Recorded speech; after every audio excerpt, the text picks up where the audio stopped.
fieldwork, also called participant observation, is one of the key aspects of cultural anthropology, as I said last class. And it is a method through which anthropologists learn about culture and society, and it's also the basis of their writing. So when anthropologists talk about ethnography, they think about the research they're doing, the ethnographic fieldwork, but it also refers to the books that they write, describing and analyzing the result of their research. So rather than novels, these books that we're reading, like Canadian Madagascar, are called ethnographies. So very simply put, fieldwork means to immerse oneself in a particular culture, in a particular society, or community in order to learn about it firsthand. One of my favorite definitions of ethnographic fieldwork is this one by Laura Ahern. Laura Ahern went to Nepal, and she studied marriage practices in Nepal, as well as literacy and the way young people were writing love letters to each other. And her definition of ethnographic fieldwork is a research method of spending hours, weeks, months, even years just chatting.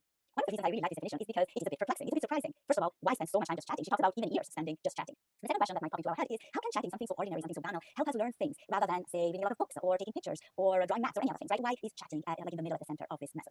And thirdly, if you are just chatting, what is then the difference between the chatting that we do with friends, with neighbors in our ordinary life, or what we do as an anthropologist in our fieldwork? So how does chatting become a method? Although this definition can seem too simple, this sentence points out some of the key characteristics of ethnographic fieldwork.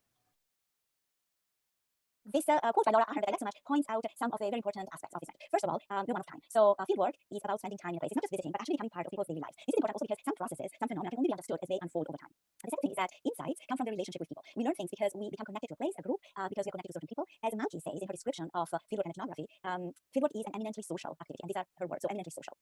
And everyday life is another important thing that I want to highlight here. So anthropologists think that everyday life of a community, of a place where they spend time, is very important. They listen to people's stories, to people's concerns and ideas. What this means is also that rather than directing the conversations all the time, they talk about what people want to talk about, and they really immerse themselves in what happens in the everyday life of people, what becomes important in this context. Last but not least, I wanted to point out that the aspect of language. So because it is built on conversations that we have with people in the field, relationships with communities, groups, and people, and being immersed in everyday life, it is very important that anthropologists are able to ask questions and understand what other people are talking about. It is very common for anthropologists to learn the language of the place they are going to study. This is, of course, if it's not their own society and culture, because in that sense, in that context, they would already know the language. So some anthropologists rely on interpreters, but most of them actually learn the language of the place they are going to. And it is not just about learning the language, but also about learning ways to communicate with people. What are the social contexts in which conversations take place? For example, if you are in a society in which storytelling is a very important way to talk about things and to exchange knowledge, then learning the language also means learning how people talk to each other through storytelling, also engaging in storytelling, appreciating what storytelling brings to a conversation. So time, relationships, everyday life, and language, these are some main keywords in participant observation. And Walsh describes ethnography and ethnographic fieldwork very nicely in this quote from the introduction. It is in some way similar to what Laura Ahern, the quote of Laura Ahern, but this comes directly from Madagascar. He writes, if you want to know more about how people think and act in the world, then you must take the time it needs to ask them good questions and to understand the answers. Live, talk, sit, and eat with people. Listen more than you speak. Pay attention, get involved when you can. At the heart of all of this is taking people seriously. And here, what I want to point out is that taking people seriously also means talking to everyone in a society. The idea of fieldwork is also that you can gain knowledge and gain insights from any conversation you have in the field, whether it is with an elder or whether it is with a child. Because everybody is in a way an expert on their own society and has things to say about the lives they are living, their concerns, their hopes, their wishes for the future, the way they see realities.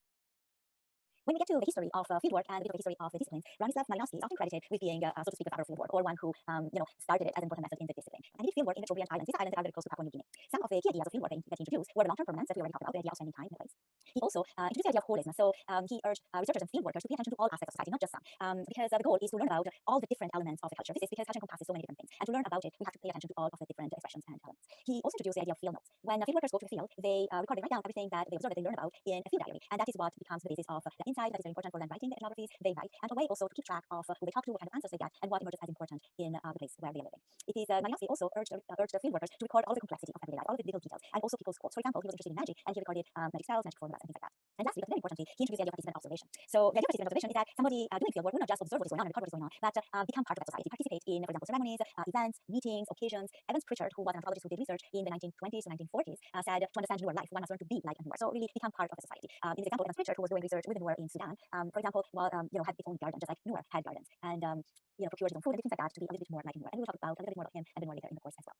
So now Malinowski did fieldwork 100 years ago, pretty much, and indeed even more than 100 years ago. And I mention him here because he made a really important contribution to the discipline, and you will hear about him and read about him in your textbook. However, so much has changed in the discipline from then as well. So if you think of that, how were some aspects of his fieldwork also problematic? If you think of the time he was on fieldwork, what he was doing,